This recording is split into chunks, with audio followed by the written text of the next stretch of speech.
Ну подождите.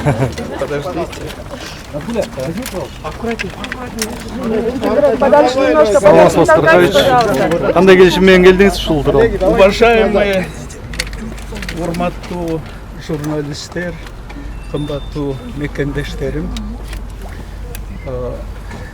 я очень благодарен, признателен руководству республики, президенту Садыру Нурбачевичу за то, что они предоставили мне возможность прибыть на родину.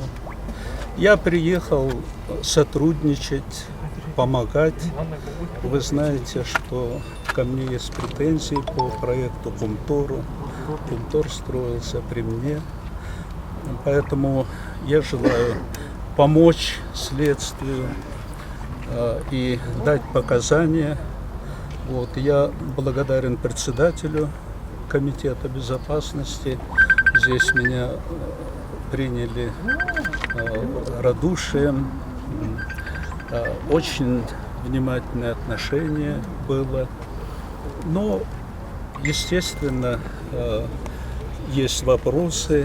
И вот я провел первый допрос, ответил на вопросы. Я приехал, чтобы чистосердечно, искренне рассказать, как мы строили Кумтор, для чего мы строили Кумтор, какие, возможно, были ошибки допущены. Ну, одним словом, обо всем.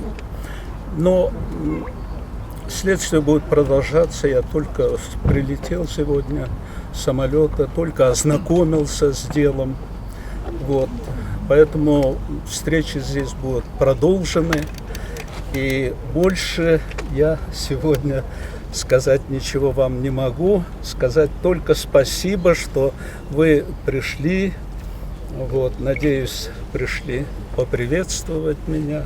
Я этому очень рад, очень рад. И счастлив, что сегодня мен бүгін өзімді абдан бақытлы сезіп тұрам, себебі 16 жылдан кейін бірінші жолы ата жұртқа өзім мекеніме, елімізге келгеніме, ошондуктан мен республиканың жетекшілігіне разышылығымды білдіремін. Садыр Нурбачевичке агышы ошо рұқсат берип, ошон үчүн мен мына бүгүн республиканын алдында чоң маселелер турат, экономиканы көтөрөбүз деп зор аракет жасалып атат. Ушундай созидательный план есть у нового руководства. Поэтому я хочу этому поспособствовать, помочь в меру своих сил. Кыргызстанга келишиңизде мамлекеттин жетекчилиги менен келишим макулдашы болду да. Айтып атпайм, ошо кандай келишимдер болду? Анан Кумтор боюнча сизге айыптоо коюлуп келет, ага мойнуңузга алдыңызбы, кандай? Анын баарын мен айтпадымбы, бүгүн биринчи гана жолугушуу болду.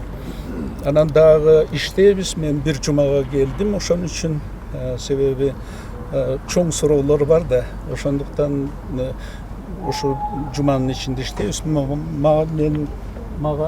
мына жерде Айбек деген жигит, юрист, өзү адвокат болуп иштеп берейин деди. Рахмат, чоң рахмат, адвокатым. Анан кийин мен жетише албай калсам, адвокатым сөзсүз сиздерге айтып берет. Сиз президент Садыр Жапаров менен жолуктуңузбу бүгүн? Жолуктум, жолугуп учураштым. Резиденцияга бардыңызбы? Ооба, резиденцияда жолугуп учурашып, ыраазычылыгымды билдирдим, ушундай жол ачып бергениңизге деп. Анан мен ошо Кумтор боюнча болгон билгенимдин баарын айтып берип, республикага бардыгыбыз жардам беришибиз керек. Азыркы бийлик Кумтор боюнча келишимди кылмыштуу келишим деп атап жатпайбы? Сиз буга кошуласызбы? Эми мен ушул мындан ары Кумторго жооп бере албайм. Жооп бере албайм, себеби мен айтпадымбы. Дагы бир топ жолугушуулар болот, бардык маселелер менен таанышып, анан жооп берип, анан баары иш бүткөндөн кийин, ошондон кийин гана айталам. Рахмат. Качкындагы башка президенттердин келишине кандай карайсыз? Качкындагы башка президенттин келишине? Мен эч бир президенттерге ешқандай менің претензиям жоқ. Ар кімісі өзі чечет, ел менен, жетекшілік менен. Мен, дай бог, не решить свои вопросы, поэтому я не комментирую, что будет с президентами другими. Азыр сапарым жоқ, мен айтпадым ба, біз бүгін жаңа ишменен танышып баштадық, ертең келем дағы жерден адистерменен жолығып, Кумтор бойынша, мәселелер бойынша жооп берем, анан ошентип иштей баштайбыз. Бишкек ушул суроого эле жооп берейин, анан уруксат берсеңер, мен эртең менен самолетимден түшүп келдим, анан ушундай шарт болот. Сизди камап коюшсачы? Кете албай. Жакшы шаар болуп тур. Мындан ары дагы ушундай гүлдөгөн коз шаар болсун, мага өзгөчө мына зеленый город наш сохранился. Кыргызстанда кусалыңыз тууралуу айтыңыз. Калгандар байланышабыз.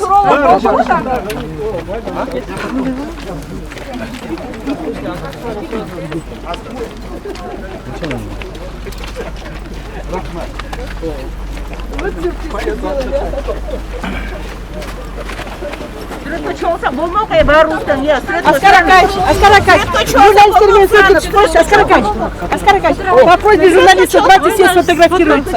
Все журналисты хотят сфотографироваться. Давайте. Журналисты, подходите, давайте. Становитесь. А кто фотоет? Давайте. Тартотун. Давайте, журналисты. Девочек вперед, давайте девочек вперед. Кто вас пригласил в Кыргызстан именно? Журналисты все, давайте. Аскар Акаевич, кто вас пригласил? Рахмат чоң, жакшы дагы бир кенен жолугушуп анан кенен сүйлөшөбүз. Рахмат. Так, Эркин, поехали к машине. Айжигит. Айжигит, телефон берчи бизге.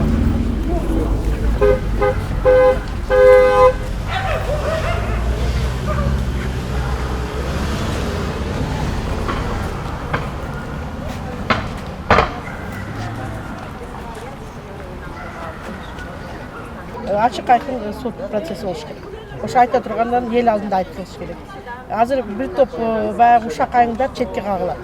Ошол өзүнүн көрсөтмөсүнүн негизинде, кагаздардын далилдик негизинде ойлойм көп нерсе ачылат дагы. Сиздин оюңуз боюнча Аскар Акаевич бул жерде жашай алабы? Анткени Мен ойлойм, жарандар түшүнбөй калсын. Мындай, Аскар Акаевичтин колу кандууду айта албайбыз. Ал бир ок аттырбай чыгып кетти дел чыгып кетти. Эми аксы окуясы боюнчадан сурашсын. Азыр президент эмес.